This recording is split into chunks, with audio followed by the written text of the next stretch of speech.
భీమిలి సముద్ర తీరంలో వైఎస్ఆర్సీపీ జెండాలు రెపరెపలాడే. భీమిలి వేదికగా జరిగే ఎన్నికల శంఖారావానికి తామంతా సిద్ధమంటూ మత్స్యకారులు సముద్రంలో ర్యాలీ చేపట్టారు. ఇక మంగామరిపేట తీరంలో వైఎస్ఆర్సీపీ జెండాలు కలిగిన బోట్లతో మత్స్యకారులు భారీ ర్యాలీ తీశారు. మత్స్యకారులు సీఎం జగన్ మానస పుత్రులమంటూ కొనియాడారు మాజీ మంత్రి అవంతి శ్రీనివాస్. ఇదే అంశంపై మరింత సమాచారం మా ప్రతినిధి రామచంద్ర అందిస్తారు. శనివారం భీమిలి సమీపన జరిగే వైఎస్ఆర్సీపీ ఉత్తరాంధ్ర కార్యకర్తల సమావేశానికి ముందుగానే మత్స్యకారులు సిద్ధమైన వాతావరణం కనిపిస్తుంది. గత ప్రభుత్వాలతో పోల్చుకుంటే అత్యంత అభివృద్ధి అలాగే పారదర్శకంగా సీఎం జగన్మోహన్ రెడ్డి పాలనలోనే అందిందని ఈరోజు సిద్ధం కార్యక్రమానికి తాము ముందుగా సిద్ధం అయ్యామంటూ మత్స్యకారులు ఇక్కడ మంగమారిపేట పరిసర ప్రాంతాల్లో భారీ ఎత్తున వైఎస్ఆర్సీపీ జెండాలతో పడవలతో ఒక ఊరేగింపు మాదిరిగా ఉన్న పరిస్థితి. ఈ దశలో ఈ కార్యక్రమంలో భీమిలి ఎమ్మెల్యే అవంతి శ్రీనివాసరావుతో పాటు మత్స్యకార నాయకులు కూడా ఉన్నారు. చూడండి, అంటే చాలా ప్రభుత్వాలు ఉన్నాయి, కానీ ఈ ప్రభుత్వం వచ్చాక ఏ రకమైన మేలు జరిగినట్టు ఇంత పెద్ద ఎత్తున ఈ సంబరాలు జరగడానికి కారణం ఏమంటారు? ఎన్నికల శంకరావం సభని గౌరవ ముఖ్యమంత్రి శ్రీ వైఎస్ జగన్మోహన్ రెడ్డి గారు ఉత్తరాంధ్ర ప్రాంతంలో భీమిలి నుంచి ప్రారంభిస్తున్నారు.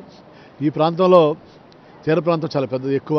మరి 6 జిల్లాల్లో కూడా మత్స్యకార సోదరులు చాలామంది ఉన్నారు, అన్ని నియోజకవర్గాల్లో కూడా. మరి వాళ్ళంతా కూడా కష్టపడి ఆ గంగమ్మతల్ని నమ్ముకుని బతికేవాళ్ళు, చాలా మంచి మనసు ఉన్నటువంటి వ్యక్తులు. మరి వారికి గతంలో చాలామంది ఓట్ బ్యాంక్ అని చూశారు, కానీ చంద్రబాబు లాంటి వ్యక్తులు.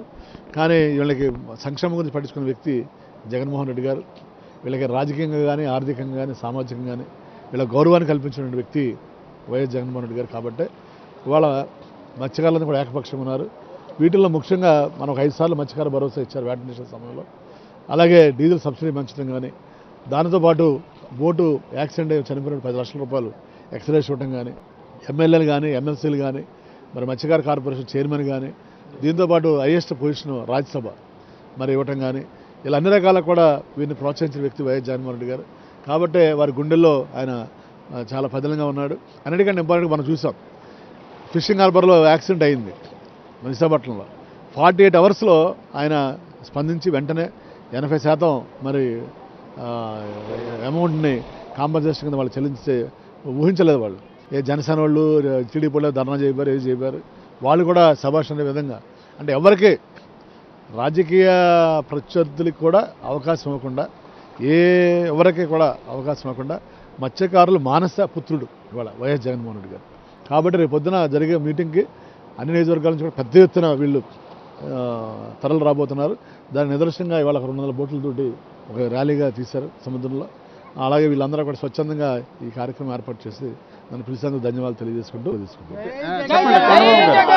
ఇంత పెద్ద ఎత్తున చేయడానికి కారణం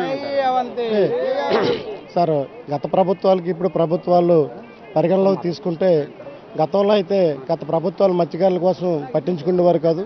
మరి జగన్మోహన్ రెడ్డి గారు ముఖ్యమంత్రి అయిన తర్వాత అనేక సంక్షేమ పథకాలు చేయడం జరుగుతూ ఉంది.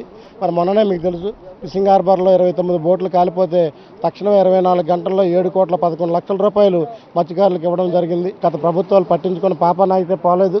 మరి జగన్మోహన్ రెడ్డి గారు వచ్చిన తర్వాత మత్స్యకారులకి అనేక సంక్షేమ పథకాలు చేపడుతున్నారు. కాబట్టి ఆయన వెంట నడవాలని నిర్ణయించుకొని మా 14 గ్రామాల మత్స్యకారులందరం సభకు అత్యధిక సంఖ్యలో తరలి వెళ్ళడానికి నిర్ణయించుకున్నామని చెప్పి ఈ సందర్భంగా తెలియజేసుకుంటూ జై జగన్. ఈరోజు మనం చూడవచ్చు, వాస్తవానికి చూసుకుంటే సహజంగా ఏదైనా కార్యక్రమం జరిగితే బైక్ ర్యాలీలు లేక వాహనాలకు సంబంధించి లేకపోతే మనుషుల పాదయాత్రలు చేస్తారు. కానీ ఈరోజు చూసుకుంటే మత్స్యకారులు మనమున్న ఈ ప్రాంతంలో దాదాపుగా 12 మత్స్యకార గ్రామాల నుంచి దాదాపుగా 200 బోట్లతో ఈరోజు వైఎస్ఆర్సీపీ జెండా, మరోవైపు చూసుకుంటే జాతీయ జెండాను ఎగురవేసిన పరిస్థితి. రానున్న ఎన్నికల్లో ఖచ్చితంగా సీఎం జగన్మోహన్ రెడ్డికి మరొకసారి ముఖ్యమంత్రి చేసి తమ కృతజ్ఞతను తీర్చుకుంటామని ఇక్కడ మత్స్యకారులు చెప్తున్న వాతావరణం మనకు కనిపిస్తుంది. కెమెరా పర్సన్ రమేష్తో రామచంద్రరావు, సాక్షి టీవీ, మంగమారిపేట నుంచి.